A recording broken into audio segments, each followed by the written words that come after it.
Bem-vindo ao canal Lições e Histórias. Aqui, a gente não conta história por contar, a gente conta para aprender.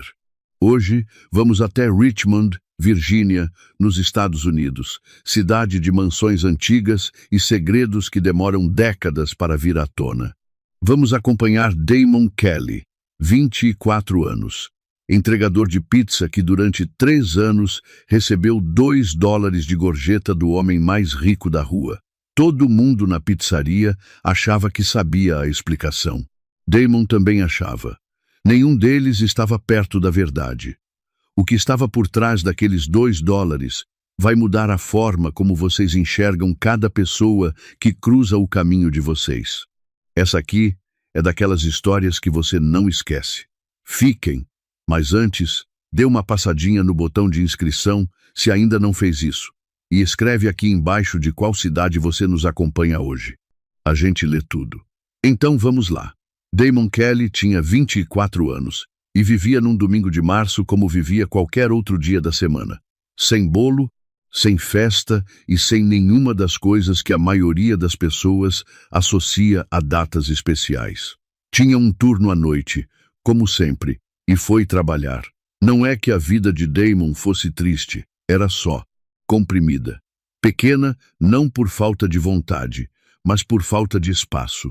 O tipo de vida que se constrói quando não há rede de proteção, quando cada mês começa já com a conta no limite e termina com a sensação de que deu tudo certo apenas porque ninguém adoeceu.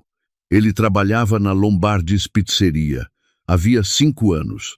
Uma das pizzarias daquelas que o tempo parece não conseguir fechar, sabe como é? Fotos antigas nas paredes, o cheiro de molho que gruda nas roupas, o dono que ainda lembra o nome de todo mundo.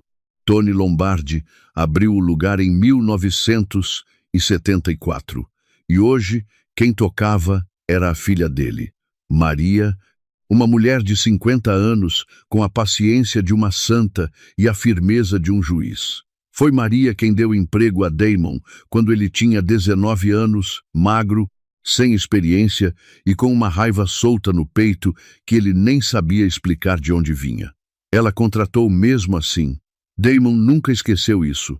Trabalhava de noite 5 dias por semana, às vezes 6, quando faltava alguém. O salário era o que era, as gorjetas ajudavam, e tudo que sobrava ia para Lorraine, a mãe. Lorraine Kelly era enfermeira no Hospital do Condado havia quase 20 anos. O tipo de pessoa que entra numa sala de emergência às 3 da manhã com a mesma calma de quem está chegando num piquenique. Uma mulher feita de resistência. Mas resistência cansa. E os salários de enfermagem nos Estados Unidos, por mais que pareçam altos para quem olha de fora, nunca foram o suficiente para uma mãe criando um filho sozinha numa cidade onde o custo de vida não para de subir. Então Damon ajudava. Era o que se faz pela família. O pai nunca foi assunto. Damon aprendeu cedo que certas perguntas machucam mais quem ouve do que quem pergunta. Aos 7 anos, numa tarde de dever de casa, ele levantou os olhos da folha e perguntou: "Mãe, onde está meu pai?" Lorraine parou, só por um segundo.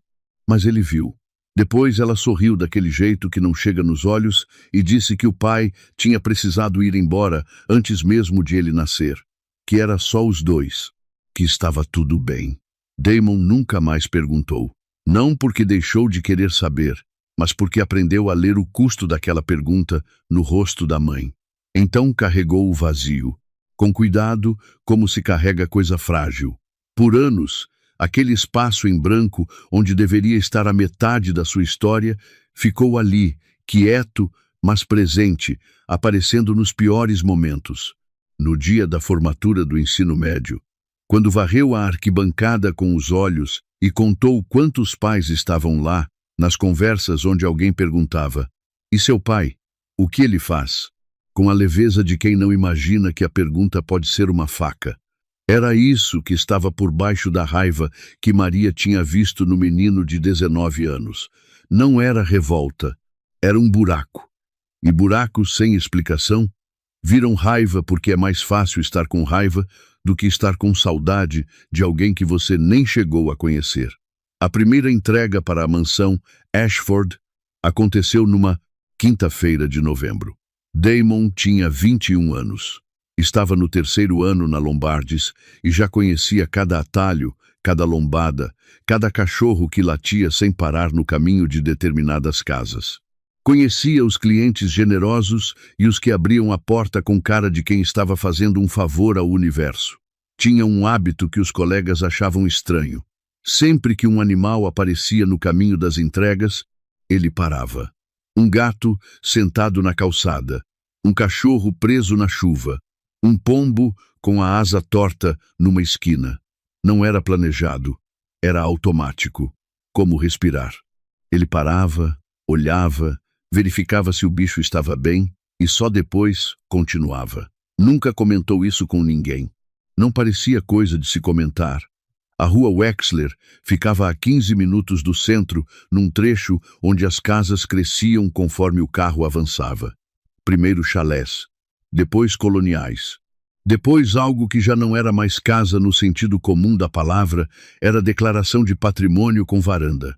Quando Damon virou o último cruzamento e os portões de ferro apareceram no farol do carro, ele reduziu a velocidade sem querer. Antes de continuar, um dado que importa. Richmond, Virgínia, é uma das cidades mais antigas dos Estados Unidos. Foi capital da Confederação durante a Guerra Civil. Tem ruas de paralelepípedo, cemitérios históricos e mansões coloniais que atravessaram 2 séculos praticamente intactas. A mansão dos Ashford era desse tipo, não construída para impressionar, construída para durar. Damon estacionou na curva da Alameda, pegou a caixa e subiu os degraus da entrada principal com cuidado, como quem não quer marcar o piso. A porta se abriu antes de ele bater. O homem que apareceu na soleira era o oposto do que Damon esperava encontrar numa casa assim. Murray Ashford. Devia ter uns 77 anos. Alto, levemente curvado, cabelo prateado bem cuidado e olhos fundos que carregavam o peso de uma vida inteira sem precisar dizer nada. Movia-se devagar, com uma deliberação que não era fragilidade. Era a postura de quem aprendeu que não há mais nada que justifique pressa. Tinha uma presença, aquele homem, o tipo de presença que faz você se endireitar sem perceber. Pizza média de calabresa? Perguntou Damon, erguendo a caixa. O velho confirmou com um aceno de cabeça. Essa mesmo. Obrigado, rapaz. Enfiou a mão no bolso e entregou o troco exato mais 2 notas amassadas. $2. Damon olhou para as notas, olhou para a mansão às costas do homem, olhou de volta para as notas. Guardou no bolso, sem dizer nada. Aqui tem um detalhe que quem é do Brasil talvez não saiba. Nos Estados Unidos, gorjeta não é cortesia, é parte do salário.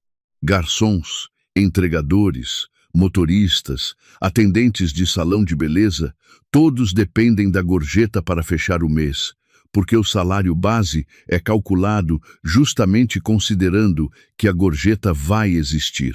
Deixar de dar gorjeta num país assim não é só falta de generosidade.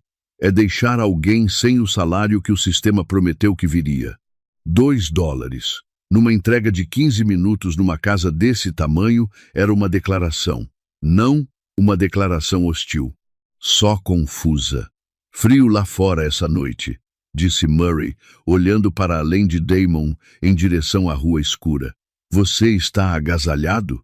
Damon pausou. Não era o tipo de pergunta que os clientes faziam. Estou bem, senhor. Obrigado. O velho assentiu de novo, devagar, e fechou a porta. Damon desceu os degraus, entrou no carro e ficou 1 segundo olhando para a fachada iluminada. Estranho, mas não de um jeito ruim. Só estranho. Na semana seguinte, mesmo pedido, mesma hora, mesmo troco exato, mais $2 amassados, mais uma pergunta pequena na despedida. Turnos longos hoje? Mais ou menos, senhor. Descanse quando puder. Na semana depois disso, o mesmo. E na semana depois. E na seguinte. Durante 3 anos, toda quinta-feira às 19h15, Damon Kelly subia aquela alameda com uma pizza média de calabresa e descia com $2 de gorjeta e uma pergunta que nunca passava de uma linha. Na Lombardi's virou piada interna. Você pegou o pedido Ashford de novo? Falava o Cody, que trabalhava os mesmos turnos. Cara, aquele velho dá gorjeta pior do que estudante universitário sem bolsa. Damon dava de ombros. Pelo menos é consistente. Consistentemente miserável. Cá entre nós. Damon concordava em silêncio. Um homem morando sozinho numa mansão de 3 andares, com alameda de paralelepípedo, portões de ferro e jardim, que devia custar uma fortuna em manutenção. $2. Toda semana. Pontualmente. Como se fosse protocolo.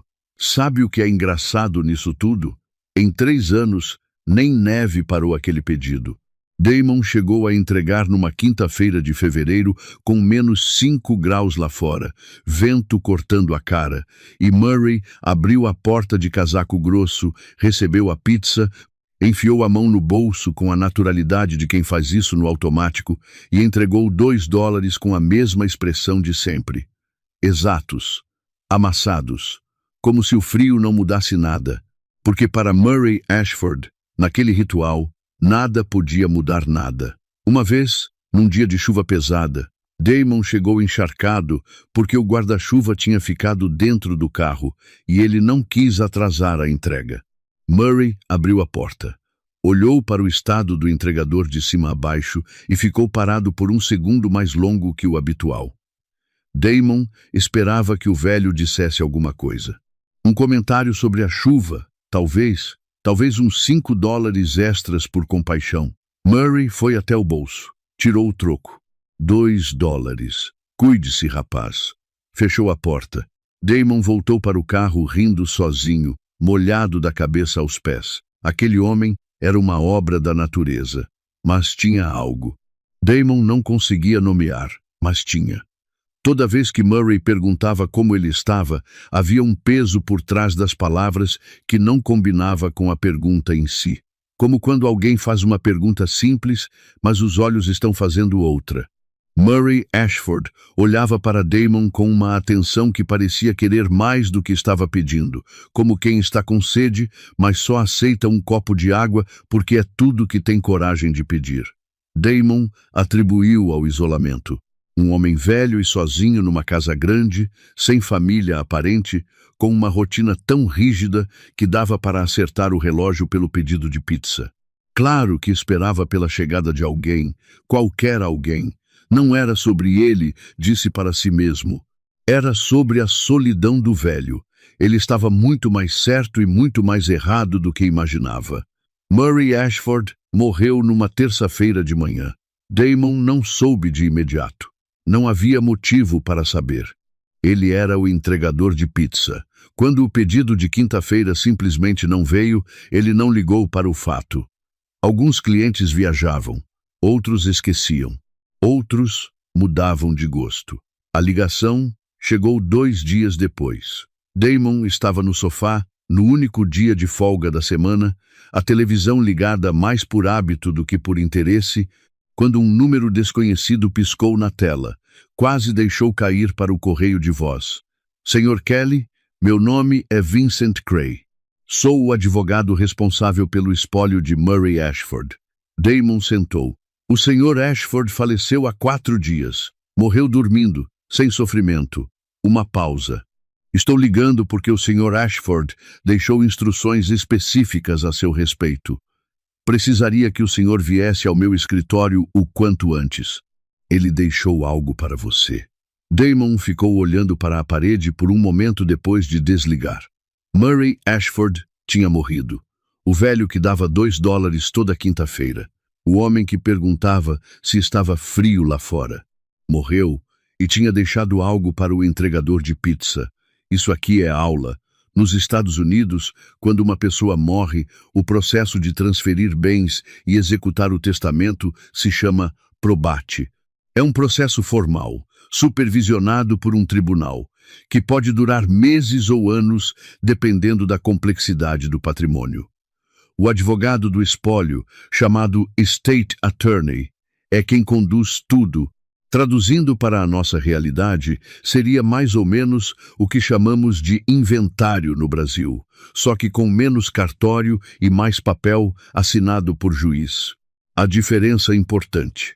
Nos Estados Unidos, um homem pode deixar o que quiser para quem quiser. Não existe a regra da legítima, como temos por aqui, onde metade dos bens vai obrigatoriamente para os herdeiros necessários. Lá, a última vontade é lei, desde que documentada direito. Damon não sabia nada disso na tarde em que recebeu a ligação. Só sabia que um homem tinha morrido e que, por alguma razão, o nome dele estava no testamento. O escritório de Vincent Cray ficava na Chambers Street, num prédio de tijolos que tinha o aspecto de lugar onde decisões importantes são tomadas com calma e sem pressa. Terceiro andar. Corredor com carpete escuro, o cheiro de livros velhos e café bom, o tipo que ninguém faz em casa. Damon apareceu de jeans escuro sem buraco e camisa com colarinho que ele tinha passado com ferro naquela manhã. Se sentiu super vestido e mal vestido ao mesmo tempo, que é uma façanha. A cadeira de couro do escritório de Vincent Cray era do tipo que engole a pessoa. Damon sentou e ficou um segundo tentando decidir se devia encostar no espaldar ou ficar reto. Ficou reto. Parecia mais seguro. O carpete era tão silencioso que dava para ouvir o próprio coração, o que não foi útil naquela situação. Vincent Cray tinha uns 60 anos, era alto, usava óculos de leitura pendurados no nariz e projetava aquela tranquilidade específica de pessoas que passaram décadas ouvindo notícias ruins e boas com a mesma expressão serena. Cumprimentou Damon com um aperto de mão firme e indicou a cadeira do outro lado da mesa sem cerimônia. Obrigado por vir, Sr. Kelly. Eu sei que isto deve parecer incomum. Essa é uma palavra, disse Damon, tentando soar mais relaxado do que estava. Vincent juntou as mãos sobre a mesa. Murray Ashford e eu fomos amigos por mais de 30 anos. Era um homem reservado, mas de caráter sólido. Nos últimos meses de vida, ele se dedicou a organizar tudo com muito cuidado. Você era uma das instruções específicas que ele me deixou. Abriu a gaveta. Deslizou um envelope de papel manila pela superfície da mesa. Ele pediu que eu entregasse isso somente após a sua morte e somente em pessoa. Foram as palavras exatas dele. Damon pegou o envelope. Era pesado demais para o tamanho. Abriu com cuidado, como quem não tem certeza do que vai encontrar do outro lado. 2 objetos. Uma chave de latão, pequena, antiga, do tipo que parece pertencer a outra era, e um documento dobrado, em papel com timbre oficial. Ele abriu o documento primeiro. Era um teste de DNA.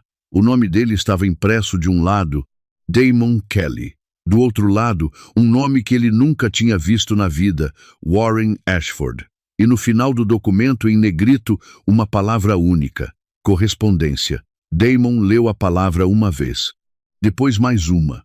Depois ficou olhando para ela, esperando que ela se tornasse outra coisa, porque ela não podia ser o que parecia ser. Correspondência. Eu não entendo, disse ele. A voz saiu mais baixa do que pretendia. Quem é Warren Ashford? Vincent tirou os óculos, colocou-os sobre a mesa, cruzou os dedos devagar, com a calma de quem já esteve nessa conversa em pensamento muitas vezes. Warren era o filho mais novo de Murray. Morreu num acidente de carro em agosto de 1999, um mês antes de você nascer. A sala não girou. Não foi como nos filmes. Foi mais silencioso do que isso. Foi o tipo de revelação que não chega com barulho, chega como mudança de pressão, aquela sensação de que o ar ficou diferente sem que nada visível tenha se movido. Damon agarrou o braço da cadeira. Você está me dizendo que Warren Ashford era meu pai? Segundo Murray, sim. Ele encomendou este exame há vários anos, a partir de amostras obtidas de forma discreta. Nunca revelou o resultado a ninguém, nem ao filho mais velho. O pai, A palavra que tinha vivido como buraco dentro dele por 24 anos, de repente, tinha um nome: Warren Ashford. 22 anos de idade quando morreu. Morreu sem saber que o filho ia nascer um mês depois. E o velho da mansão, o homem dos $2 toda quinta-feira, o homem que perguntava se estava frio lá fora, o homem que olhava para Damon com aqueles olhos fundos que pareciam querer dizer algo que a boca não conseguia formar. Ele sabia. Sabia desde a primeira entrega. Sabia cada vez que abriu a porta. Sabia cada vez que colocou $2 na mão do neto sem dizer a palavra. 3 anos. Toda quinta-feira. Sabia. Notem o que isso significa. Murray Ashford poderia ter aberto a porta naquela primeira quinta-feira de novembro, olhado para o rosto do rapaz e dito a verdade. Uma única frase teria mudado tudo. E ele escolheu não dizer. Escolheu 2 notas amassadas e uma pergunta sobre o frio, durante 3 anos. Isso não é coincidência, é peso. Por que ele não me disse? Perguntou Damon, e a voz não tremeu, o que foi um milagre, porque tudo por dentro estava tremendo. Vincent abriu a boca para responder. Não chegou a tempo. O que Damon não sabia, e só descobriria mais tarde, é que o administrador do espólio de Murray, obrigado por protocolo a notificar os herdeiros legais sobre movimentações do inventário, tinha informado Hank naquela manhã de que Vincent receberia um beneficiário não listado na família. Hank chegou ao prédio 20 minutos depois. A porta do escritório se abriu com uma força que não foi batida nem empurrada. Foi imposta. O homem que entrou tinha uns 50 anos, constituição física que sugeria academia na juventude e abandono na meia-idade, terno cinza bem cortado e um vermelho no rosto que não era de calor. Era de raiva contida há tempo demais e finalmente solta, atrás dele, uma mulher. Uns 48 anos, cabelo escuro bem tratado, roupa cara, expressão que misturava desprezo com a frieza calculada de quem fez esse movimento antes e sabe exatamente o que quer. Damon não os conhecia, mas reconheceu o que eram. Reconheceu pelo jeito que entraram num espaço que não era deles como se fosse. Reconheceu pelo jeito que o homem olhou para ele, para o envelope, para a chave na mesa e depois de volta para ele, com a expressão de quem encontrou exatamente o que temia encontrar e foi confirmado na pior das hipóteses. Esse gesto diz mais do que qualquer palavra. A mulher não olhou para Damon imediatamente. Primeiro olhou para os documentos, fez o cálculo, depois olhou para ele. A ordem importa. Para ela, o problema não era o rapaz. Era o que o rapaz representava para o patrimônio. Damon era uma ameaça financeira antes de ser um ser humano. Isso é um absurdo, disse o homem, sem cumprimentar ninguém, sem nenhuma das formalidades que o ambiente exigia. Meu pai deixou algo para o entregador de pizza.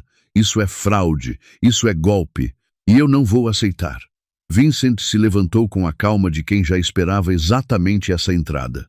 Senhor Ashford, seu pai deixou instruções claras. Estou apenas executando a vontade dele. A vontade dele. Hank Ashford deu um passo na direção da mesa. Meu pai tinha 80 anos. Estava sozinho. Estava vulnerável. E este aqui apontou para Damon com um gesto que tinha mais de acusação do que de dedo. Aproveitou disso. Toda quinta-feira. Toda semana. 3 anos construindo uma relação com um velho que não tinha ninguém. Isso se chama manipulação. A2TI, isso se chama extorsão emocional. Parem aqui um segundo. Hank Ashford acabou de fazer uma acusação grave com uma facilidade que só é possível quando a pessoa acredita genuinamente naquilo que está dizendo. Não era performance, era convicção. E essa convicção revelava algo. Para Hank, a ideia de que o pai pudesse escolher um estranho por mérito próprio era impossível de aceitar. Logo, tinha que haver manipulação. Logo, o culpado era o entregador. Era mais fácil que a alternativa. A alternativa era admitir que o pai, nos últimos anos de vida, Tinha encontrado mais conexão genuína numa entrega de pizza do que na presença do filho. Essa é uma dor real. Hank Ashford não era apenas ganancioso. Era um homem que nunca soube o que o pai sentia por ele, e que agora estava descobrindo de um jeito que não tinha como suportar sem desabar. Então, não desabou. Atacou. Tessa Ashford deu um passo à frente, e quando ela falou, a voz era mais fria do que a do marido. Controlada, cirúrgica. Você não é família, disse ela, olhando diretamente para Damon. Não importa o que estiver escrito nesse papel. Família não é um teste de laboratório. Família é história, é presença, é nome. Você não tem nenhum dos três. Fez uma pausa calculada. E se você acha que vai sair daqui com alguma coisa que pertence a esta família, vai aprender muito rapidamente o que significa enfrentar pessoas que têm recursos para lutar. Não era ameaça vazia. Era briefing. Damon olhou para ela. Não respondeu. Havia uma parte dele que queria responder. Que queria perguntar onde estavam quando o velho ficava sozinho toda quinta-feira à noite, esperando a pizza como se fosse o acontecimento mais importante da semana. Que queria perguntar quantas vezes tinham subido aquela alameda sem ser para pegar algo, mas ficou quieto, porque ainda estava processando, porque o chão ainda estava se movendo por baixo dele. Porque tinha um DNA teste na mão que dizia que o homem morto cujos filhos acabavam de entrar pela porta como furacão era seu avô, e o avô tinha passado 3 anos entregando $2 toda quinta-feira sabendo disso.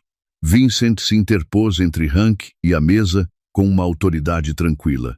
Senhor Ashford, Senhora Ashford, vocês são bem-vindos a contestar as disposições testamentárias pelos canais legais adequados. É um direito de vocês. Mas esta reunião é privada, foi marcada sob termos específicos, e eu vou precisar que saiam agora. Hank ficou parado por um segundo, mandíbula travada, respiração curta. Depois, olhou para Damon uma última vez, com um olhar que misturava ódio e algo mais difuso, algo que Damon só seria capaz de nomear semanas depois, quando tivesse distância suficiente para reconhecer. Era medo. Hank Ashford estava com medo do que um entregador de pizza sabia sobre seu pai, que ele não sabia. Os dois saíram sem fechar a porta. O silêncio que ficou era o tipo que pesa. Vincent voltou para a cadeira devagar, pegou os óculos, colocou de volta no nariz. Me desculpe por isso, disse ele. Damon olhou para a chave de latão na mesa, para o envelope, para o teste de DNA ainda aberto na sua frente. Ele não me disse por quê, falou, voltando à pergunta que Hank e Tessa tinham interrompido. Você sabe? Vincent respirou fundo. Murray me deixou uma carta para ler sozinho antes de morrer. Não me autorizou a compartilhar o conteúdo, mas posso te dizer o seguinte: ele sabia que tinha falhado e passou os últimos anos tentando corrigir isso da única forma que a covardia permite, de longe. Pausa. A chave vai explicar o resto. Endereço no verso. Damon virou a chave. Eamon virou a chave. No verso, colado com fita adesiva amarelada pelo tempo, um cartão manuscrito. Grayson Secure Holdings, Unidade 14B. Ele ficou olhando para aquele cartão por um longo momento. 24 anos sem resposta. E a resposta estava num depósito a 20 minutos de onde ele vivia. Fechou a mão em torno da chave. Saiu do escritório sem dizer mais nada. Do lado de fora, na calçada, o ar de Richmond estava frio e cinza como costuma estar em novembro. Damon ficou parado por um segundo antes de ir para o carro. Em algum momento dos últimos 40 minutos, ele tinha deixado de ser só um entregador de pizza. Ainda não sabia bem o que tinha se tornado, mas sabia que o envelope no bolso, a chave na mão, e o nome Warren Ashford, impresso num papel oficial, iam exigir uma resposta que não podia mais ser adiada.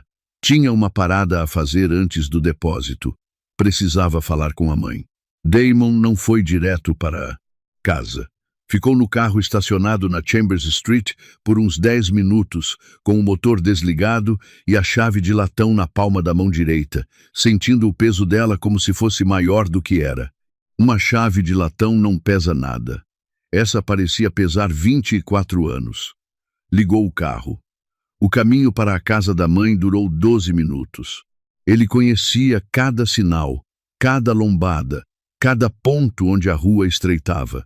Fez o percurso no piloto automático, enquanto a cabeça estava em outro lugar, naquele escritório, naquele documento, na palavra impressa em negrito que não saía dos olhos. Correspondência. Estacionou na frente da casa. Ficou mais um minuto dentro do carro. Não estava com raiva. Ou estava, mas era o tipo de raiva que ainda não sabe bem onde pousar. Confusa, procurando o endereço. Entrou. Lorraine estava na cozinha de uniforme. Tinha acabado de chegar do turno. Estava na bancada cortando legumes para uma sopa que nunca ia ficar pronta naquela noite. Virou quando ouviu a porta e sorriu com o cansaço honesto de quem trabalhou 12 horas seguidas, mas ainda tem energia para receber o filho. Damon. Que surpresa boa. Está com fome? Estou fazendo sopa. Ele não respondeu. Caminhou até a mesa da cozinha e colocou o teste de DNA sobre a superfície. Lorraine olhou para baixo. Demorou um segundo para reconhecer o que estava vendo. Quando reconheceu, a faca escorregou da mão e bateu na tábua de corte com um estalo seco que os dois fingiram não ouvir.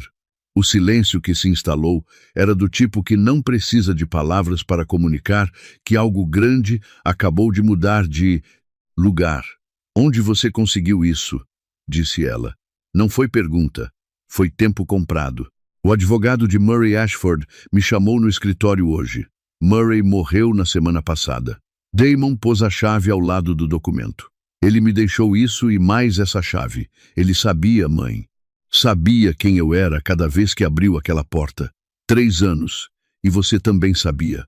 Lorraine afastou-se da bancada devagar. Sentou na cadeira de frente para ele com os movimentos de quem está carregando algo pesado demais para ficar de pé. As mãos foram parar sobre a mesa, abertas, como quem não tem mais nada para esconder, nem jeito de esconder. As lágrimas vieram sem aviso. Silenciosas, do tipo que não pedem licença. Eu ia te contar, disse ela. A voz estava partida, mas firme. Me disse isso tantas vezes ao longo dos anos, quando você fizesse 10 anos. Quando entrasse na adolescência, quando terminasse o ensino médio, quando fosse adulto, pausa longa. 10 virou 15, 15 virou 18, 18 virou agora, e agora chegou antes de eu ter coragem. Por que não teve coragem? Ela ergueu os olhos para ele. Porque eu tinha medo de te perder. Faz sentido e não faz ao mesmo tempo. É o tipo de explicação que só a dor de pai e mãe consegue produzir. A ideia de que proteger alguém da verdade é proteger, quando na verdade é só adiar. Mas antes de julgá-la, ouçam o que ela viveu. Lorraine Kelly tinha 23 anos quando conheceu Warren Ashford. Ela trabalhava numa lanchonete perto da faculdade. Ele entrava toda manhã para um café, pontual como o sol, com aquele jeito de quem vive como se o amanhã fosse garantido, porque nunca considerou seriamente a possibilidade de não ser. Warren Ashford era filho de família rica e sabia disso, mas não era o tipo que usava isso como armadura. Era impulsivo, às vezes irresponsável, mas tinha um calor genuíno que Lorraine nunca tinha encontrado em ninguém antes. Eles ficaram juntos 6 meses. Quando ela descobriu que estava grávida, contou para ele. Warren ficou quieto por uns 5 minutos. Lorraine viu o processamento acontecer em tempo real no rosto dele. O susto, o cálculo, o peso do que aquilo significava. Depois, ele disse que precisava de tempo para conversar com a família, para organizar as coisas. Prometeu que ia fazer a parte dele. Era um homem tentando crescer rápido demais, tarde demais. Uma semana depois, na estrada estadual 17, numa noite de chuva, Warren perdeu o controle do carro numa curva e bateu numa árvore. Morreu antes da ambulância chegar. Tinha 22 anos. 22 anos. Parem aqui um segundo, porque é fácil ler essa linha e continuar. Um dado, um número, a narrativa segue. Mas debaixo dessa linha existe um homem de 22 anos que tinha passado 6 meses aprendendo a amar alguém de verdade, que tinha olhado para o pai nos olhos na véspera e prometido que ia fazer certo, que tinha um filho chegando que nunca chegou a ver, uma mulher esperando que nunca mais viu, um futuro inteiro que terminou numa curva molhada numa estrada estadual. Warren Ashford não abandonou ninguém. Não foi fraco. Não fugiu, tomou a decisão certa e não sobreviveu para vivê-la. Esse detalhe vai doer de um jeito específico. Damon passou a vida inteira achando que o pai tinha escolhido ir embora. O peso de crescer sem pai, achando que o pai não quis ficar, é completamente diferente do peso de crescer sem pai, sabendo que ele queria estar lá. Lorraine sabia disso e nunca disse, não por crueldade, por medo de que a verdade tornasse a ausência ainda mais impossível de carregar. Lorraine foi ao velório. Ficou no fundo da sala, sem falar com ninguém, sem que quase ninguém soubesse quem ela era. Mas Eleanor Ashford soube. A mãe de Warren tinha olhos que não perdiam nada, e quando viu aquela jovem desconhecida no fundo da sala, com uma expressão que não era só luto, entendeu. Depois do serviço, nos fundos do salão, Eleanor se aproximou de Lorraine e falou baixo, com a precisão de quem escolheu cada palavra antes de abrir a boca.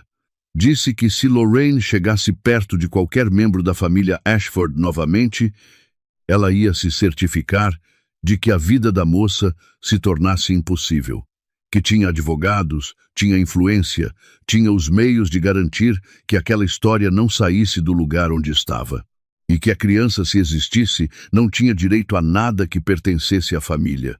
Eu tinha 23 anos, disse Lorraine, olhando para as próprias mãos. Não tinha dinheiro para advogado, não tinha família com recursos, não tinha nada além de mim e de você dentro de mim. Então desapareci.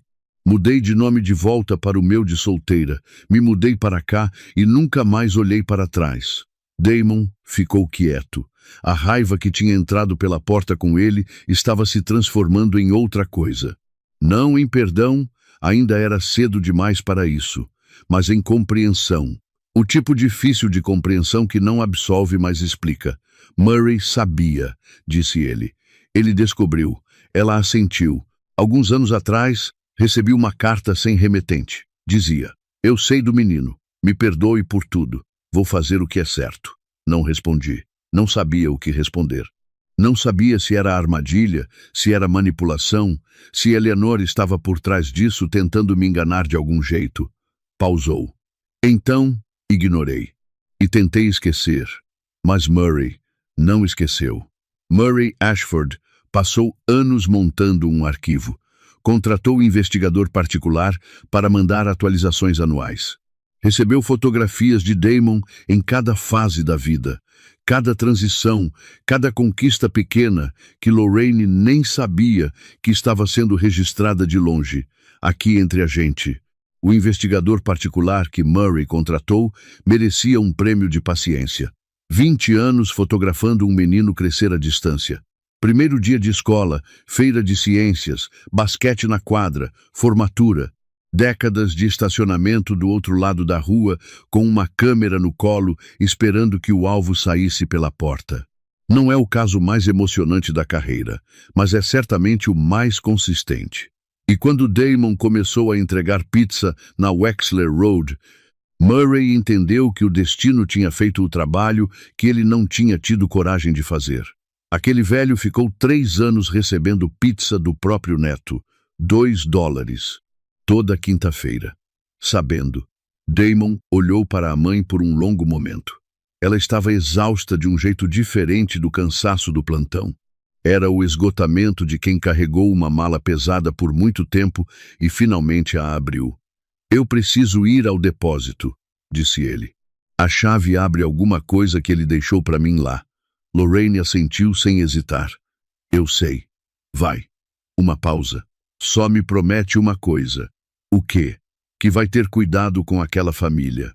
Conheço o suficiente sobre os Ashford para saber que Hank não vai aceitar isso fácil. Damon guardou a chave no bolso. Já tinha visto Hank Ashford, já sabia que a mãe tinha razão, mas tinha esperado 24 anos por uma resposta. Não ia esperar mais. O Grayson Secure Holdings ficava numa estrada estadual 20 minutos ao sul de Richmond, num trecho onde a cidade vai se dissolvendo aos poucos antes de virar interior. Aqui tem um detalhe que quem é do Brasil talvez não saiba. Nos Estados Unidos, alugar um depósito particular é algo absolutamente comum, tão banal quanto alugar um apartamento. Existem dezenas de milhares de empresas especializadas nisso por todo o país. E os americanos guardam de tudo: móveis de casas antigas, coleções, documentos, pertences de falecidos, memórias que não cabem mais no espaço atual, mas que ninguém tem coragem de descartar. É um mercado de mais de 40 bilhões de dólares por ano. No Brasil, esse hábito praticamente não existe. A gente guarda na casa da mãe, na garagem, debaixo da cama. Aqui, se não tem espaço, aluga um box. Murray Ashford alugou o box 14B há 15 anos. Pagava em dinheiro, sempre à vista, todo ano renovado sem falta, sem exceção, sem sócios, sem que ninguém na família soubesse que existia. 15 anos de segredo, alugado a $200 por mês. Damon chegou às 10 da manhã do dia seguinte. O atendente da recepção olhou para ele, olhou para o papel com o endereço que Vincent tinha fornecido, verificou o documento de identidade e apontou para a fileira de portões de metal enfileirados como soldados atrás de uma cerca de arame. Caminhou pelo caminho de cascalho, contando os números nas portas. 12A, 12B, 13A, 13B, 14B. Parou na frente de um portão de metal enferrujado nas bordas. O cadeado era pesado, do tipo que não cede facilmente.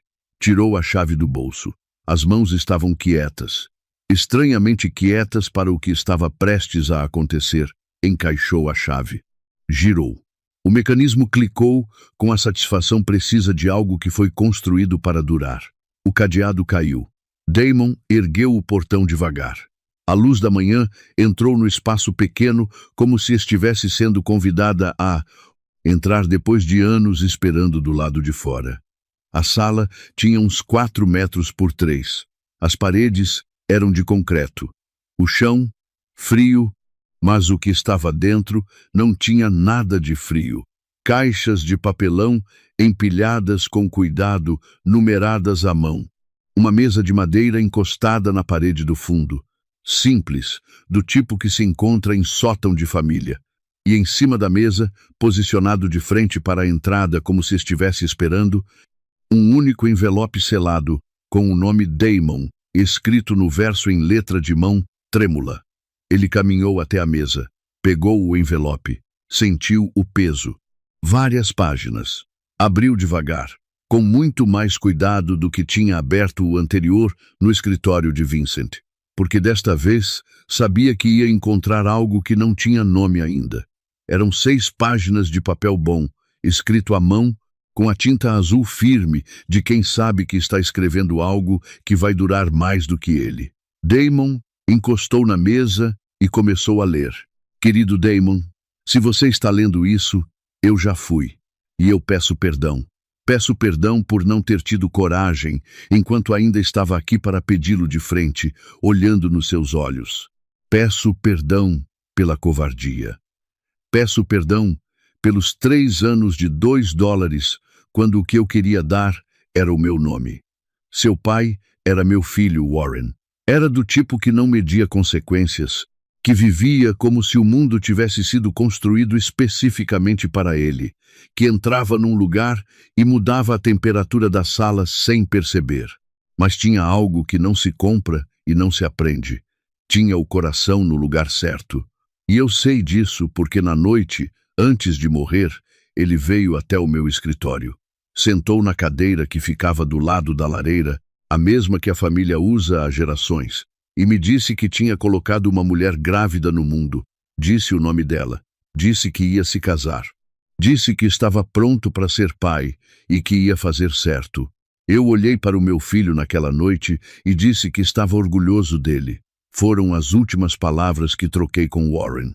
Na noite seguinte, ele bateu o carro na estrada 17. Não sei se ele estava pensando em você quando perdeu o controle. Não sei se estava pensando na sua mãe, ou no casamento que tinha prometido, ou em mim. Não sei em que pensa um homem nos últimos segundos. Só sei que, quando me ligaram com a notícia, algo se apagou dentro de mim que nunca mais voltou a acender completamente. A Eleanor não conseguiu suportar a dor de perder Warren de uma forma que não fosse transformando essa dor em culpa de outra pessoa. Ela escolheu a sua mãe. Eu deixei. Fui covarde de uma forma diferente da dela, mas igualmente destruidora. Enquanto ela atacava a Lorraine, eu me calei. Escolhi a paz do meu casamento em vez de fazer o que era certo. E você cresceu sem metade de si mesmo por causa disso. Não precisa me perdoar. Não estou pedindo isso. Só estou te pedindo que entenda. Eu nunca parei de te observar. Nunca. Contratei alguém para me mandar notícias suas todo ano. Tenho fotografia sua do primeiro dia de escola, do projeto científico da 8ª série, da formatura do ensino médio. Eu estava lá, em cada uma dessas datas, de uma forma que você nunca soube e que me envergonhava, e ao mesmo tempo era a única coisa que me sustentava. Quando você começou a entregar pizza na minha rua, pensei que Deus estava me dando uma segunda chance. Não aproveitei como deveria, mas aproveitei o que a covardia permitia. Vi o seu rosto toda semana, ouvi a sua voz. Soube que você estava bem, que estava quente, que estava cuidando da sua mãe. Os $2 de gorjeta não eram tacanhice. Em 1974, a conta do café e da torrada na lanchonete, onde levei sua avó no nosso primeiro encontro, foi de $2. Ela pediu café e torrada. Eu paguei e fingi que não estava nervoso. Foi o melhor café da minha vida, embora não tenha bebido uma gota, de tão ocupado que estava olhando para ela. Toda quinta-feira, quando colocava aquelas 2 notas na sua mão, era isso que estava fazendo, honrando a memória dela, conectando o começo da família ao que você era, dizendo sem palavras o que não tinha coragem de dizer com elas. Sei que não é suficiente. Não é nada perto do suficiente. Então deixei o que é suficiente guardado aqui. Nas caixas numeradas, você vai encontrar a documentação completa que prova quem você é. Está tudo lá, com carimbo, assinatura e testemunha. Nenhum advogado do mundo vai conseguir contestar. Há 12 anos abri um fundo em seu nome, alimentado com recursos que mantive separados da conta principal, por motivos que você agora entende. O valor atual é de $612 mil. Está no seu nome. Sempre esteve. E tem a escritura de uma casa, uma cabana no Lago Monroe, a 1 hora de Richmond. Era do meu pai, que herdou do pai dele.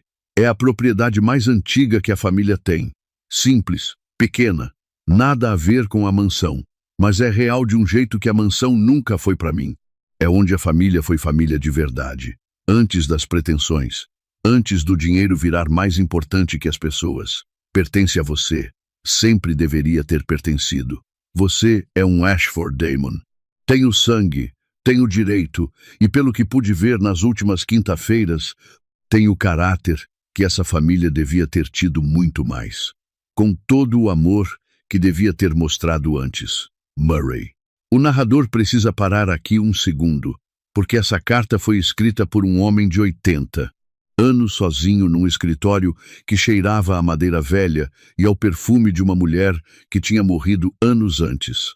E ela descreve uma noite que Murray carregou em silêncio por mais de 2 décadas. A noite em que o filho veio falar sobre o filho que estava por nascer. Deixem eu tentar mostrar como aquela noite deve ter sido. Era tarde. A mansão já estava quieta há horas. Murray estava no escritório. Como sempre estava quando não conseguia dormir, numa poltrona perto da lareira, com um livro no colo que não estava lendo de fato. Só precisava de algo para segurar. Warren entrou sem bater. Sempre foi assim com ele. Entrava nos lugares como se o aviso de chegada fosse um luxo que o mundo devia, não o contrário. Tinha 22 anos e carregava nos ombros aquela energia específica de quem tomou uma decisão difícil e ainda não sabe se foi boa, mas sabe que foi necessária. Sentou na cadeira do lado da lareira sem ser convidado. Pai, preciso conversar. Murray fechou o livro, olhou para o filho e viu nos olhos dele algo que não tinha visto antes. Seriedade. Não a seriedade forçada de quem está tentando parecer adulto. A seriedade real de quem está prestes a atravessar uma linha e sabe disso. Warren contou tudo. A moça da lanchonete. Os 6 meses juntos. O filho que estava a caminho. O casamento que pretendia propor. A vida que queria construir diferente da que tinha vivido até ali. Murray ouviu sem interromper. Quando Warren terminou, o único som era o estalo da lenha na lareira. Depois, Murray disse: "Estou orgulhoso de você." Não disse mais nada além disso. Mas Warren entendeu, porque às vezes 4 palavras carregam tudo que uma conversa inteira não conseguiria. O filho saiu do escritório com os ombros mais leves do que tinham entrado. Murray ficou olhando para a lareira por um longo tempo depois disso, pensando no neto que estava chegando, no casamento que precisava ajudar a organizar, nas coisas que queria dizer ao filho que não tinha dito ainda, e que ia dizer porque havia tempo. Sempre havia tempo. Na noite seguinte, Warren estava morto, e Murray passou os próximos 25 anos com aquelas 4 palavras sendo as últimas que tinha dito para o filho, repetindo-as na cabeça como quem procura defeito em algo que parece perfeito, mas que custou tudo. Estou orgulhoso de você. Cá entre nós. Murray Ashford aprendeu da pior forma possível que orgulho dito na hora certa vale mais do que qualquer herança. E passou o resto da vida carregando esse aprendizado tarde demais para mudar o que tinha perdido. Damon baixou a carta. Ficou parado com o papel nas mãos, as 6 páginas tremendo levemente, porque as mãos que a seguravam tinham finalmente decidido tremer. Olhou para as caixas numeradas ao redor. Abriu a primeira. Fotografias, dezenas delas, algumas em papel brilhante, outras em papel fosco, tiradas de longe com uma lente longa, a ângulo de quem estava observando, sem querer ser visto. Damon no pátio da escola primária, com a mochila maior do que o próprio corpo. Damon na feira de ciências da 8ª série, ao lado de um projeto sobre erosão do solo que tinha levado uma semana para montar. Damon na formatura do ensino médio, beca azul, diploma na mão, olhando para a câmera de alguém que ele não via porque não sabia que estava sendo fotografado. Uma vida inteira documentada por um homem que ficou do lado de fora dela, abriu a segunda caixa. Documentos. Jurídicos, financeiros, datados, assinados, tudo que uma vida de planejamento cuidadoso produz quando alguém tem décadas para organizar o que quer deixar para trás. A terceira caixa tinha diários. Cadernos encapados de couro, cada um com o ano escrito na lombada. Damon pegou o mais antigo, 2002. Ele tinha 2 anos. Abriu numa página aleatória e leu 3 linhas antes de fechar de novo, porque 3 linhas já eram mais do que conseguia absorver de uma vez. O homem escrevia sobre ele com a intimidade de alguém que conhece de perto, mas não conhecia. Conhecia por fotografias e relatórios de investigador particular. É isso que torna a história de Murray Ashford tão estranha e tão triste ao mesmo tempo. Ele amou o neto com toda a profundidade que um avô pode amar. Só não foi capaz de fazer isso de frente. Amou de longe, em diários que ninguém leria, com gorjetas que ninguém entendia, com um segredo que só revelou quando não precisava mais encarar a resposta. Às vezes, o amor que temos não encontra a coragem que precisaria. E a distância que deixamos vai crescendo até que a única forma de atravessá-la é numa carta escrita para ser lida depois que o escritor já foi. Damon sentou no chão de concreto frio da unidade 14B. Não foi uma decisão. Os joelhos simplesmente foram. Ficou ali, com as 6 páginas da carta no colo e as fotografias espalhadas à frente, olhando para a imagem de si mesmo na formatura do ensino médio. Beca azul, diploma na mão, sorrindo para alguém que não estava lá, porque a câmera era de uma colega e ele nem tinha olhado para ela de verdade. Estava só tentando parecer feliz numa tarde em que a única coisa que sentiu foi a ausência de um homem que nunca tinha conhecido. E o homem estava lá, a 50 metros, com uma lente fotográfica e uma dor que não cabia em nenhum registro público. Pegou a fotografia da escola primária. Ele tinha uns 6 anos. A mochila era vermelha, maior do que o tronco, e estava curvado para frente por causa do peso, olhando para o chão com aquela expressão que as crianças têm quando estão tentando não tropeçar. Uma fotografia tirada de um carro estacionado do outro lado da rua. Murray devia ter ficado ali, esperando com a câmera no colo, esperando o menino sair pela porta. Durante quantos anos ele fez isso? Não viu. Quantas vezes esteve a uma rua de distância sem que Damon soubesse? Quantas perguntas um menino nunca fez porque aprendeu cedo que perguntar doía, enquanto do outro lado da cidade um velho escrevia sobre ele em cadernos de couro que ninguém ia ler? Não foi um choro barulhento. Foi o tipo que vem de baixo, devagar, o tipo que o corpo guardou por tanto tempo que quando chega não tem mais urgência, só peso. As lágrimas escorreram e Damon não fez nada para impedi-las, porque pela primeira vez em 24 anos não havia razão para segurar. O pai tinha querido ser pai. O avô tinha passado a vida inteira amando de longe porque não tinha coragem de amar de perto. E ele, Damon Kelly, entregador de pizza, filho de ninguém que afinal era filho de alguém, tinha subido aquela alameda toda quinta-feira por 3 anos, sem saber que cada vez que o velho abria a porta e dizia: "Cuide-se, rapaz", estava dizendo outra coisa inteiramente. Ficou no chão do depósito por um tempo que não mediu.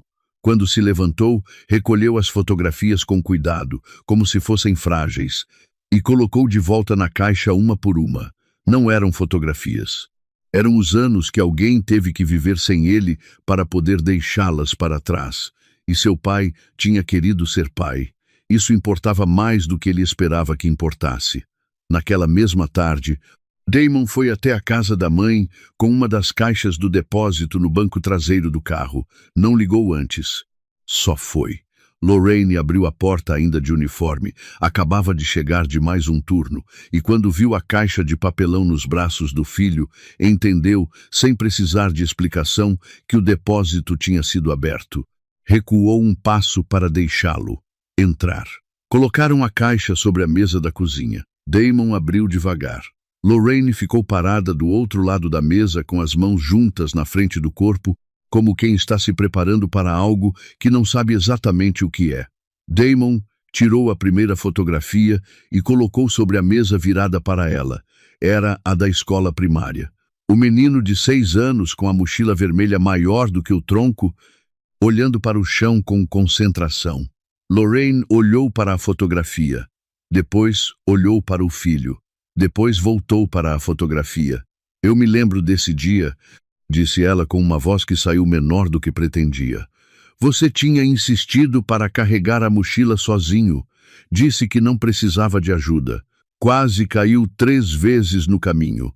Ficou em silêncio por um momento. "Quem tirou essa foto?" "Um investigador particular que Murray contratou. Estava estacionado do outro lado da rua." Lorraine pôs a mão sobre a boca. Não para segurar o choro. Para segurar tudo que o choro ia trazer junto, Damon foi tirando as outras fotografias uma a uma e colocando sobre a mesa em silêncio. O projeto da feira de ciências. A formatura. Uma foto de Damon aos 12 anos numa quadra de basquete, concentrado numa bandeja, tirada de trás da grade com aquela lente longa de quem não quer ser notado. Lorraine foi até a cadeira e sentou. Olhou para as imagens espalhadas sobre a mesa como quem olha para um mapa de uma viagem que não fez, mas que aconteceu assim mesmo sem ela, sem que ninguém pedisse licença. Ele estava lá em tudo, disse ela. Não foi pergunta. Em tudo. Ela pegou a fotografia da escola primária de novo. Ficou segurando com as duas mãos, olhando para o menino de 6 anos, que tentava não cair com o peso da mochila vermelha. Nesse dia, eu trabalhei o turno da manhã e deixei você com a vizinha até a hora da escola, disse ela.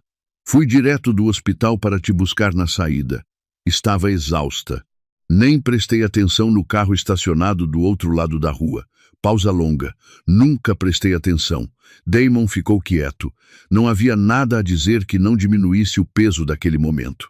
Às vezes, a coisa mais honesta que se pode fazer por alguém é ficar em silêncio enquanto eles processam o que a vida acabou de revelar. Lorraine ficou olhando para as fotografias por um bom tempo. Depois, ergueu os olhos para o filho com uma expressão que Damon nunca tinha visto no rosto dela. Não era culpa. Não era alívio. Era algo mais complexo e mais quieto do que os dois. Era a expressão de quem entende, finalmente, que o amor pode existir de formas que não pedimos, que não escolhemos, que não conseguimos ver enquanto está acontecendo. Ele amou você, disse ela, do jeito errado, no lugar errado, sem coragem suficiente. Pausou, mas amou. Damon assentiu. Eu sei.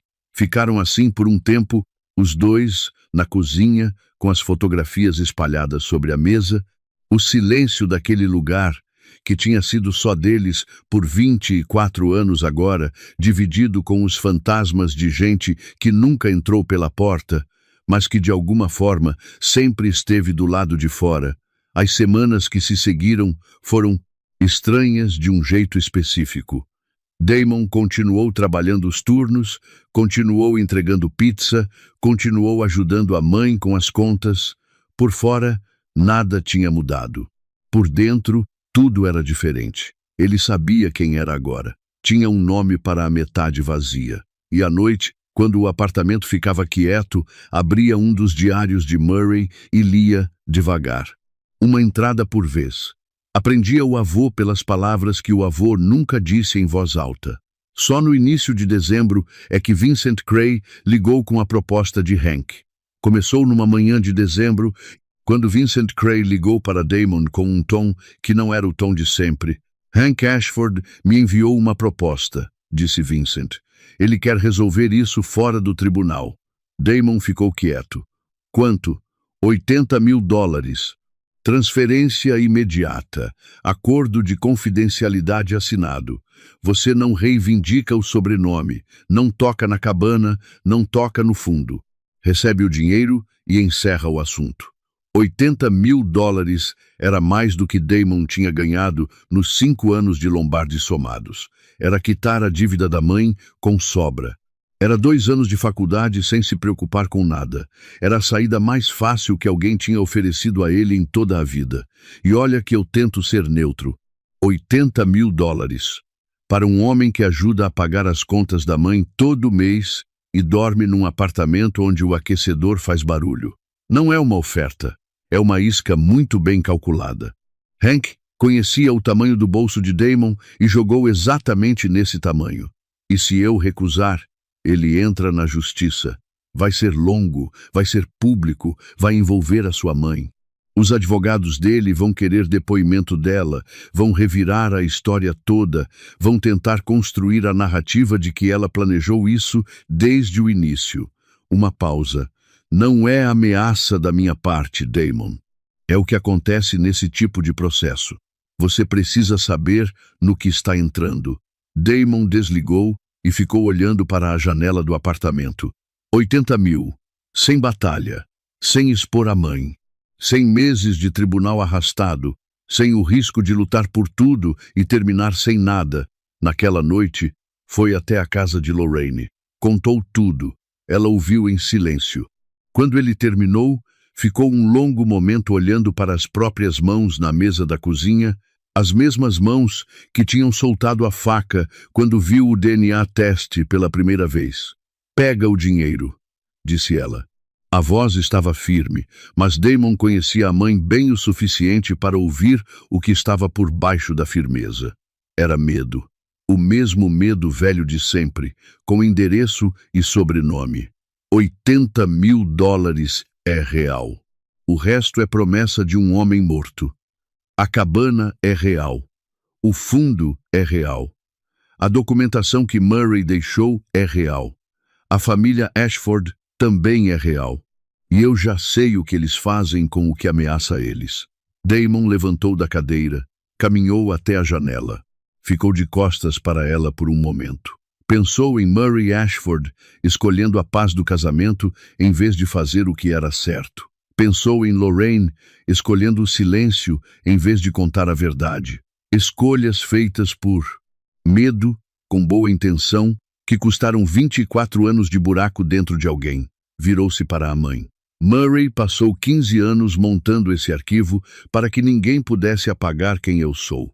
Não fez isso para eu pegar 80 mil dólares e assinar um papel dizendo que não existo. Pausa.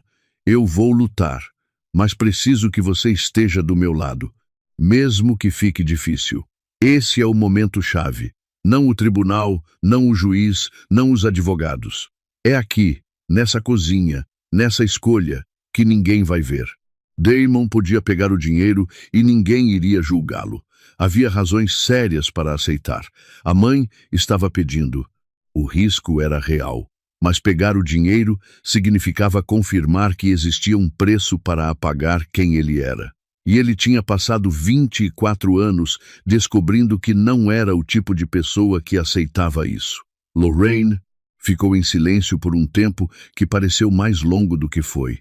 Depois, ergueu os olhos para o filho. Está bem. Notem o que está dentro dessas duas palavras. Lorraine não disse, vai lá, eu acredito em você. Não disse, você vai ganhar. Disse, está bem.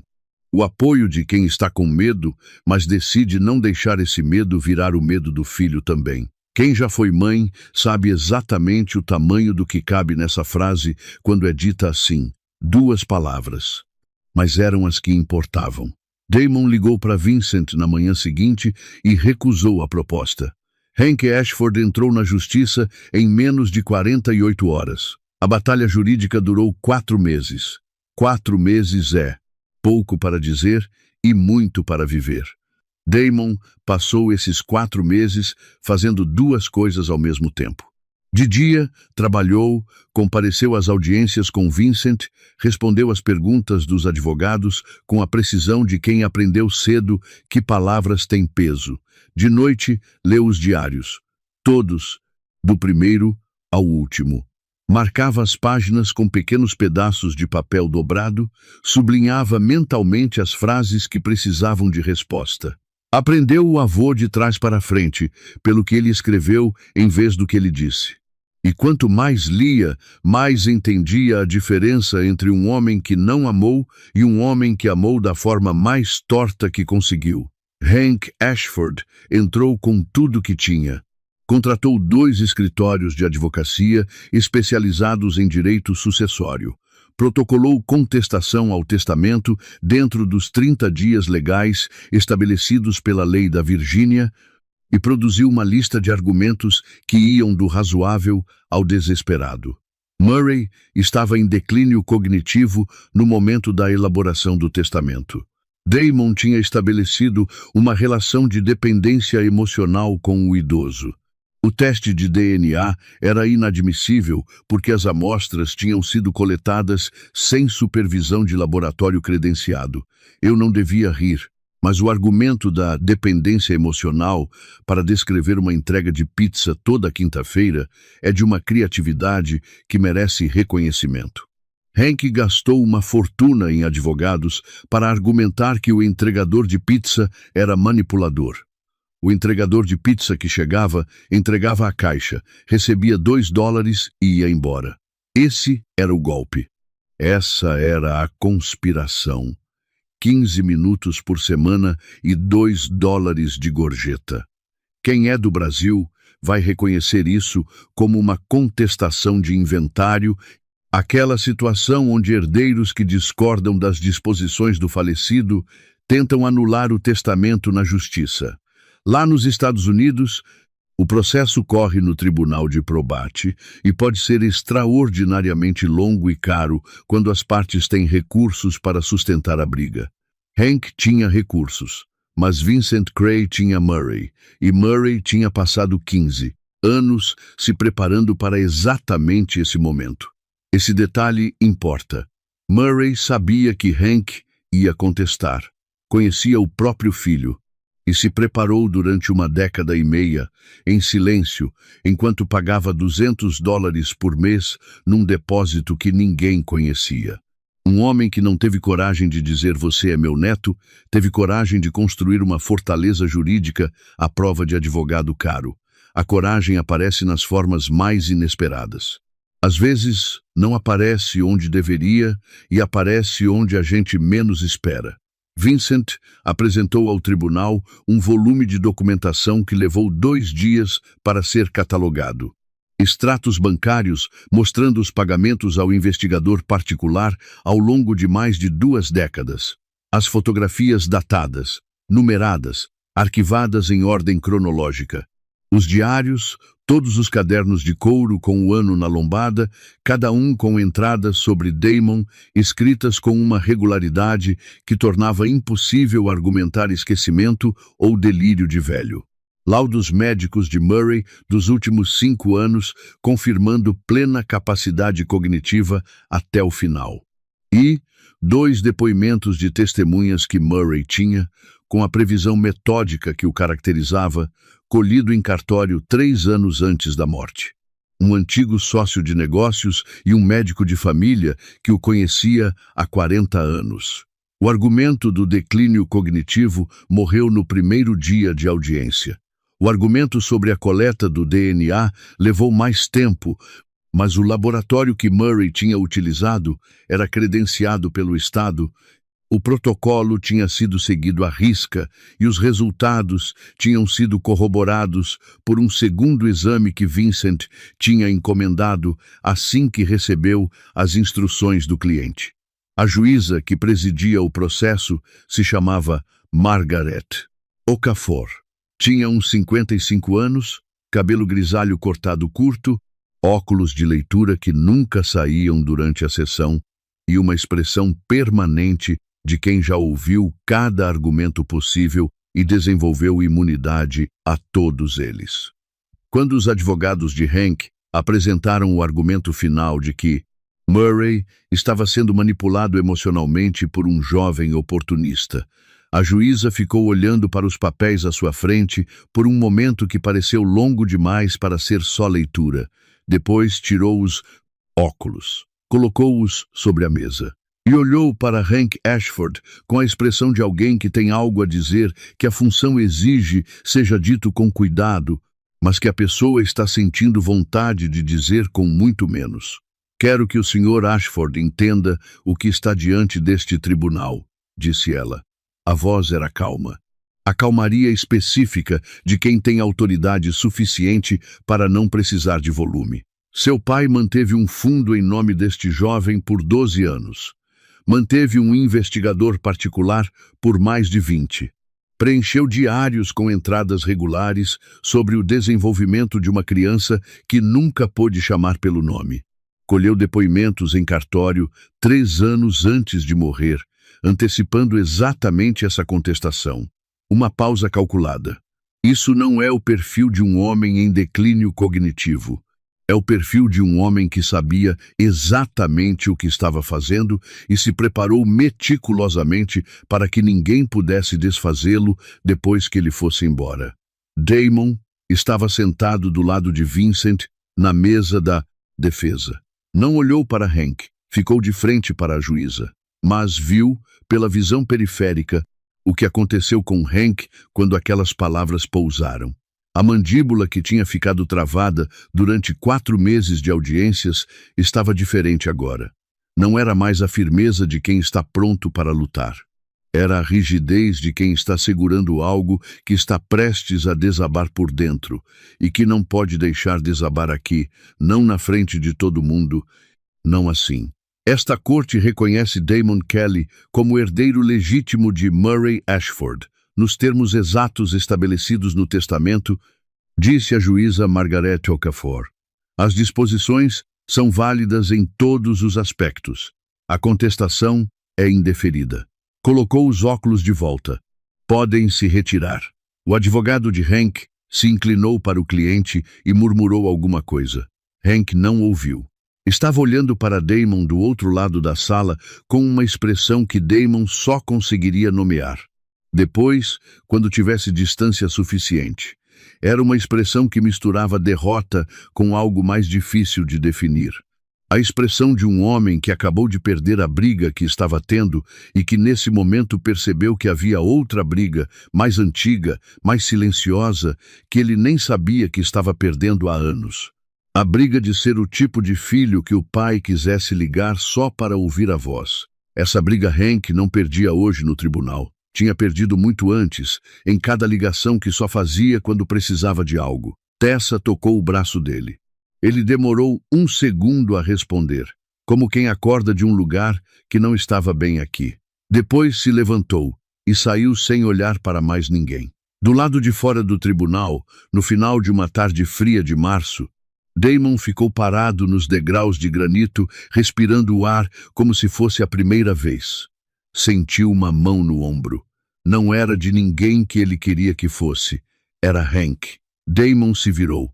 O homem estava sozinho. Tessa alguns metros atrás. E o vermelho que tinha no rosto na primeira vez que se encontraram no escritório de Vincent tinha evoluído para outra coisa. Não era mais só raiva. Era a expressão de alguém que lutou o quanto pôde e não conseguiu, e que agora não sabe bem o que fazer com esse resultado. Olhou para Damon com os olhos de quem ainda precisa dizer alguma coisa, mesmo sabendo que não vai mudar nada. "Você acha que ganhou o quê aqui?" disse ele. A voz estava mais baixa do que nas outras vezes, mais cansada. "Dinheiro?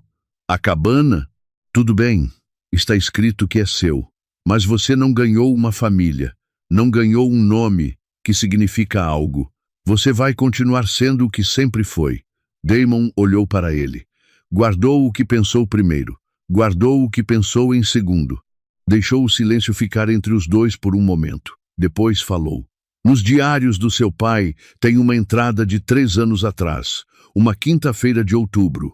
Ele escreveu que tinha ligado para você naquele dia pela primeira vez em 8 meses. Pausa.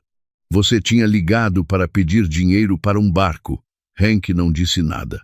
"Ele escreveu que você não perguntou como ele estava. Não perguntou sobre a saúde, não perguntou sobre nada. Só sobre o barco." Damon desceu um degrau, deixando os dois na mesma altura. "Eu fui lá toda quinta-feira por 3 anos. Não sabia que ele era meu avô. Não sabia de nada. Ia porque era meu trabalho. Mas ia. Perguntava como ele estava. Olhava no olho dele. Tratava ele como gente. Pausa. Essa é a diferença entre a gente. Não é o sobrenome. Não é o dinheiro. É que eu estava lá. Você não estava. Guardem essa frase. Não porque foi bonita, foi.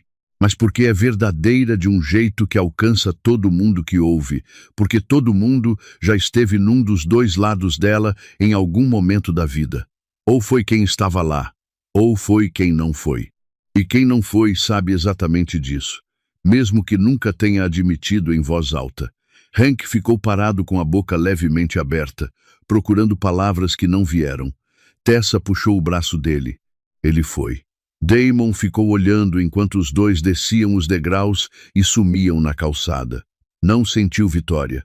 Sentiu o peso exato de 4 meses chegando ao fim e sentiu falta de um velho que nunca ia conhecer de verdade. 2 semanas depois, Damon levou a mãe à cabana. Pegaram a estrada de manhã cedo, antes do tráfego de Richmond virar problema, com café numa garrafa térmica e silêncio confortável de quem não precisa preencher cada quilômetro com palavras. O Lago Monroe ficava no interior da Virgínia, numa região onde a vegetação muda de tom conforme a estação, e em abril a primavera já tinha chegado de vez. Galhos cheios de folhas novas, o cheiro do ar diferente, mais úmido, mais vivo, o tipo de manhã que faz a gente lembrar que o mundo se renova mesmo quando a gente não pede licença para isso. A cabana apareceu no fim de um caminho de terra batida. Era menor do que Damon imaginava. 2 quartos, uma varanda que dava para o lago, madeira escurecida pelo tempo, mais sólida, do tipo que quanto mais anos passa, mais parece parte da paisagem do que construção humana. Por dentro, cheirava a cedro e a livros velhos e a lugares que guardaram pessoas por muito tempo. Lorraine ficou parada na soleira por um momento antes de entrar. Damon não apressou.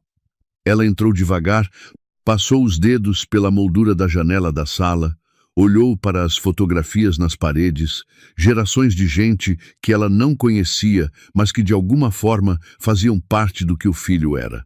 Observem esse gesto. Os dedos na moldura da janela. Lorraine não está decorando o ambiente. Está verificando se é real, se existe de verdade. 24 anos depois de ter desaparecido de vez, grávida e sozinha, depois de ter mudado o próprio nome e nunca mais olhado para trás, essa mulher está de pé dentro da casa que o homem que amou prometeu um dia que ia trazer ela. Ele não pôde cumprir. O filho cumpriu por ele. Foram até a varanda. O lago estava quieto naquela manhã. Árvores na margem oposta refletidas na superfície, como se houvesse 2 mundos, o de cima e o de baixo, ambos reais à sua maneira. Lorraine ficou de frente para a água e ficou quieta por um longo tempo. Quando as lágrimas vieram, ela nem tentou segurar. Warren falava dessa cabana. Disse ela, com a voz que aparece quando alguém está revisitando uma memória que ficou guardada por muito tempo em lugar onde não dói todo dia, mas que quando é acessada dói de uma vez. Disse que ia me trazer aqui. Disse que era o lugar mais quieto que ele conhecia. Limpou o rosto com as costas da mão. Nunca achei que eu fosse chegar de fato. Damon colocou o braço em volta dos ombros dela. Agora é nosso. Ela inclinou a cabeça no ombro dele. Ficaram assim, os dois olhando para o lago, enquanto a manhã avançava e o sol ia ganhando ângulo sobre a água. Esse detalhe importa. Não foi um momento de resolução perfeita.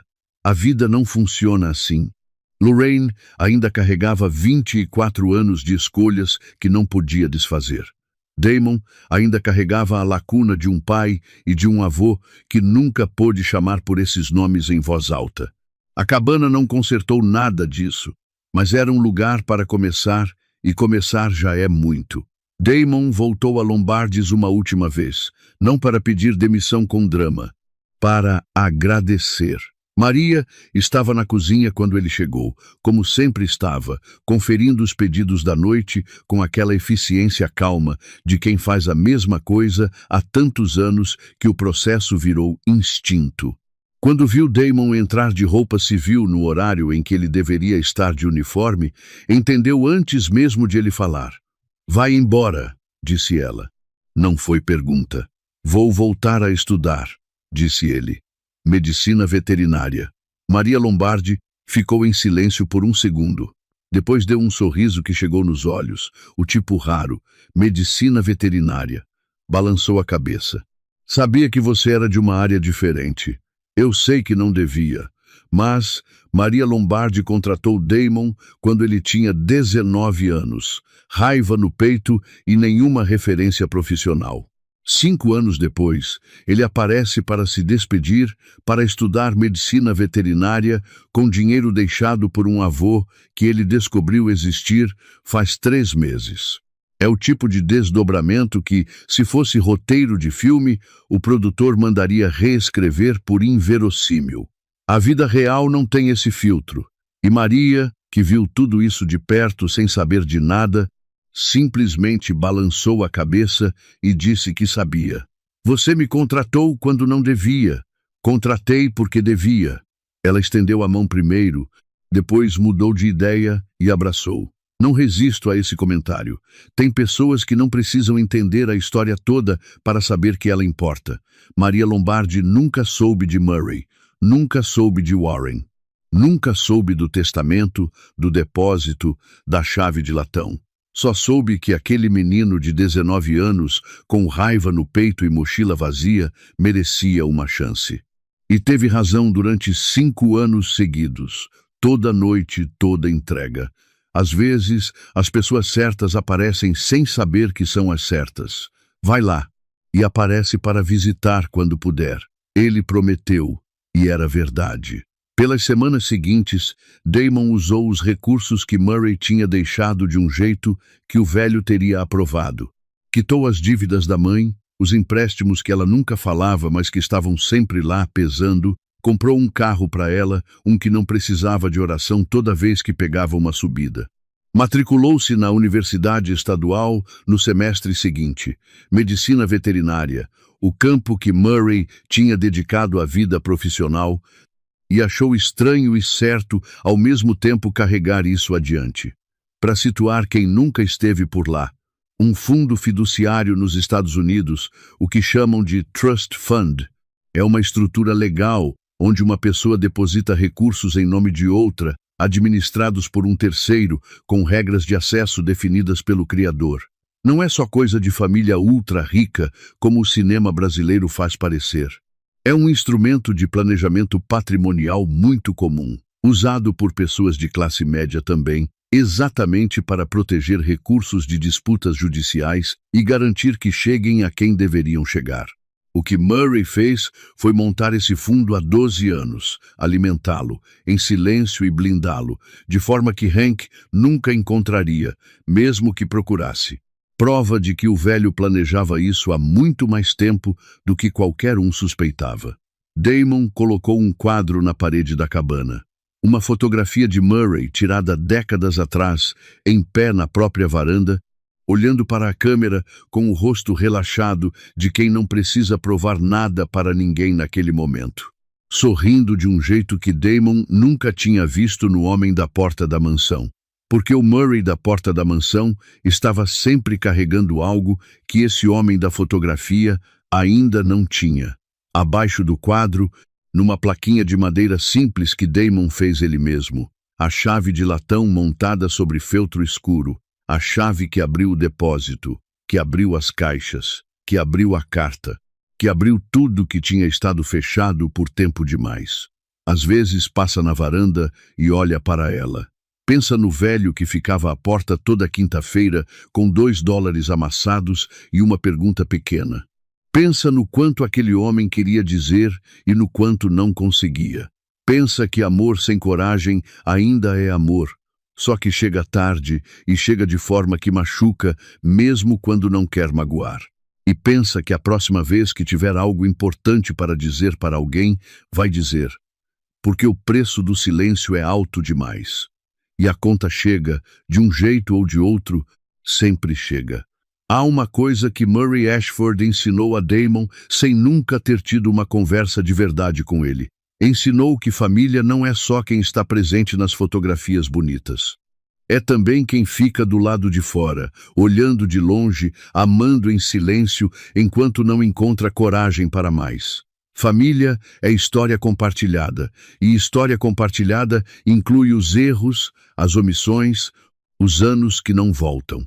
Mas ensinou também outra coisa, que a conta do silêncio vence, que o amor guardado demais vira peso, e o peso que não se distribui se enterra, e o que se enterra não desaparece.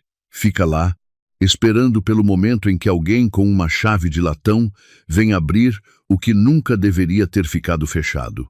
Damon Kelly tem 24 anos e está começando de novo, com o nome certo, a história completa e um lago quieto, onde, numa manhã de abril, a mãe encostou a cabeça no ombro dele e os dois olharam para a água sem precisar dizer nada.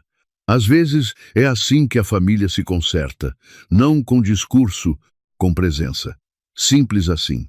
Se essa história tocou você de algum jeito, me conta nos comentários.